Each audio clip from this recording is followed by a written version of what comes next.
This fruit technically shouldn't exist. It possesses a skin so thin it bleeds when you touch it. It blooms in the dead of winter when other trees are dormant, and it survives temperatures cold enough to freeze mercury. For decades, the best genetics of this plant were locked behind the Iron Curtain, studied in secret horticultural stations in Siberia as a survival food for a starving populace. While American farmers were busy breeding apples to look pretty on a shelf, Soviet scientists were breeding a berry that could act as a biological heater for the human body. It looks like a blueberry stretched by a funhouse mirror. It tastes like a raspberry soaked in wine.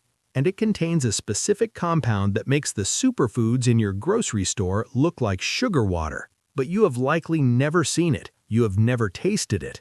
This is the honeyberry, Lonicera caerulea, the exile of the fruit world.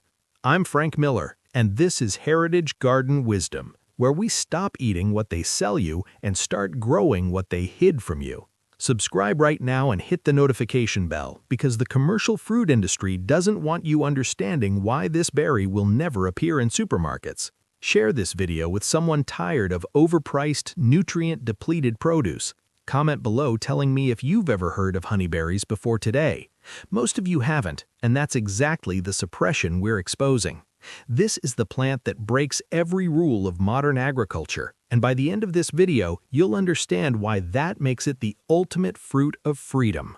To understand why this plant is a biological marvel, we have to look at the engine under the hood. The honeyberry is a member of the honeysuckle family. Usually that's a red flag because most honeysuckles are toxic, but this is the blue-berried anomaly, an evolutionary outlier designed for the punishment of the boreal forest. While a commercial peach or cherry blossom will turn brown and die if the temperature dips below 28 degrees Fahrenheit, the open blossom of a honeyberry can withstand minus 19 degrees Fahrenheit without flinching. The wood itself survives minus 53 degrees Fahrenheit. It is the tank of the fruit world. But the real secret is in the chemistry. We have been sold a lie that the blueberry is the king of antioxidants. Let's look at the anatomy of that lie. Cut open a commercial blueberry. What do you see? Blue skin, but the flesh inside is translucent green or white. The medicine is only skin deep. Now cut open a honeyberry. The flesh is deep, violent crimson purple all the way through. It is saturated. This color comes from anthocyanins, specifically a high-octane compound called cyanidin-3-glucoside, abbreviated C3G. It is the master antioxidant. In clinical studies, C3G has been shown to be 3.5 times more potent than the analogs found in vitamin E. It doesn't just scavenge free radicals, it actively modulates inflammation at the cellular level. Let's get to the specific numbers. According to mass spectrometry analysis by the University of Saskatchewan and Dalhousie University, a standard blueberry contains roughly 160 to 200 milligrams of anthocyanins per 100 grams. The honeyberry clocks in between 400 and 1,500 milligrams per 100 grams, depending on the cultivar. That is up to a 750% increase. Consider vitamin C. An orange gives you about 53 milligrams per 100 grams. The honeyberry delivers up to 186 milligrams per 100 grams. That means a small handful, about half a cup, provides more vitamin C than 3 oranges without the insulin spike of fructose. We are talking about a superfruit that requires 0 chemical inputs to grow. The honeyberry is not new, it is just new to us. For centuries, the Ainu people, the indigenous inhabitants of Hokkaido, Japan, held this plant in reverence. They called it Haskap. The name means the berry of long life and many presents. To the Ainu, this was not just a snack, it was the lotus of the north, a sacred elixir that granted vitality in a harsh frozen landscape. While the Ainu understood its spiritual value, the Soviet Union understood its strategic value.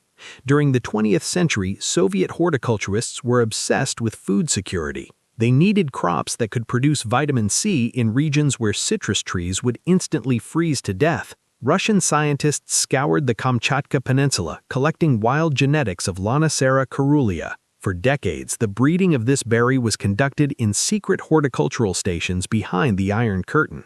It became, in effect, a spycraft berry. It was not until the fall of the Soviet Union that these genetics trickled west.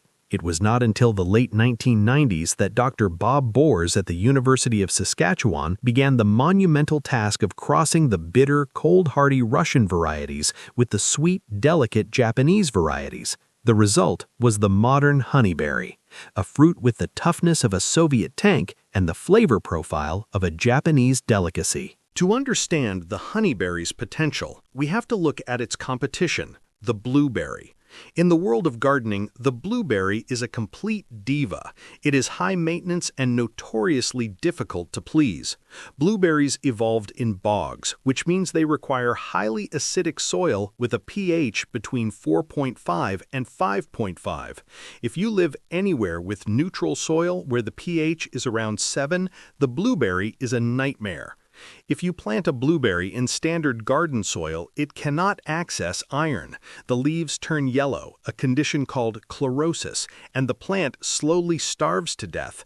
To keep it alive, you have to buy bags of peat moss, apply elemental sulfur annually, and constantly fight the natural chemistry of your land. The honeyberry is the anti-diva.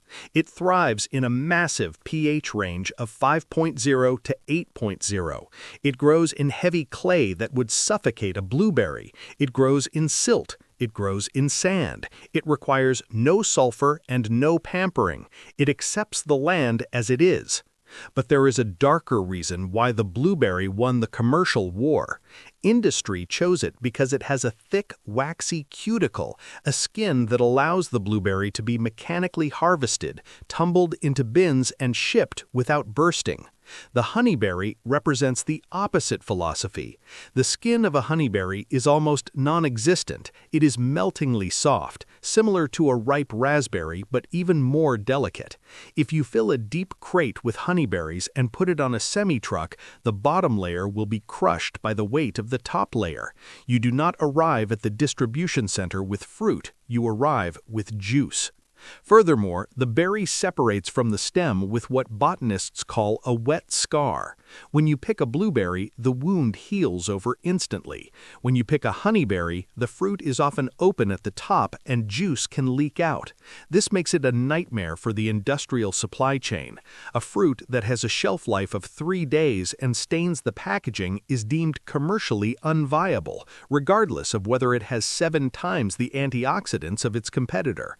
This supply chain failure is your opportunity. Because industry cannot monetize the honeyberry, the only way to experience this berry of life is to grow it yourself. And thankfully, it is arguably the easiest fruit plant you will ever own. But first, safety is paramount. Do not go into the woods and start eating random honeysuckles. Most wild honeysuckles with red or orange berries are toxic. You are looking specifically for Lonicera caerulea or Lonicera villosa.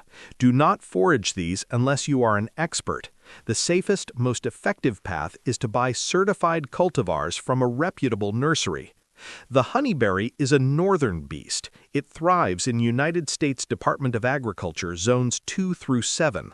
It can tolerate zone 8 if given afternoon shade and plenty of water, but it hates the blistering heat of the deep south.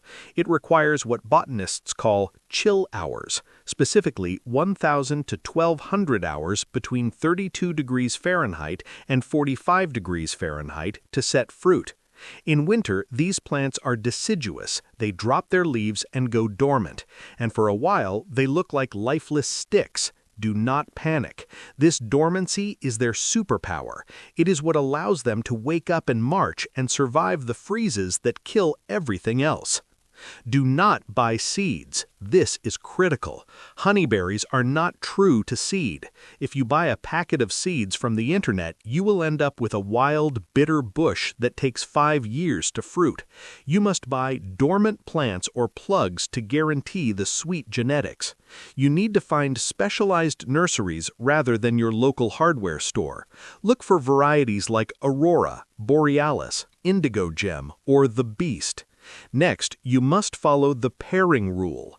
Honeyberries are not self-fertile. You must plant at least 2 different varieties that bloom at the same time to get cross-pollination.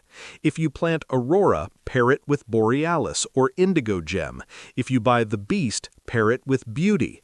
Without a partner, you will have flowers but no fruit.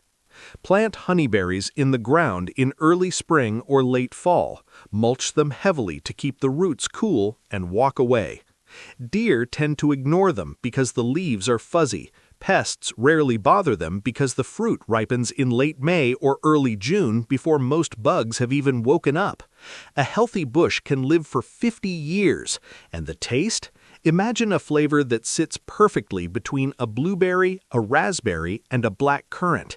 It has complexity. The newer varieties have Brix levels, which measure sugar content reaching 15 to 18. For context, a strawberry averages 10. By planting honeyberries, you are reclaiming the hunger gap. While your neighbors are buying expensive white-fleshed strawberries shipped from 3 states away, you will be walking into your backyard filling buckets with the deep purple lotus of the north. The industry will not sell it to you because they cannot ship it, they cannot control it, and that makes it the ultimate fruit of freedom. Subscribe to Heritage Garden Wisdom right now. Comment below if you're in zones 2 through 7 and ready to plant this Soviet survival berry. Share this video with someone who understands that the best food never makes it to supermarket shelves. We are digging up the past to feed the future.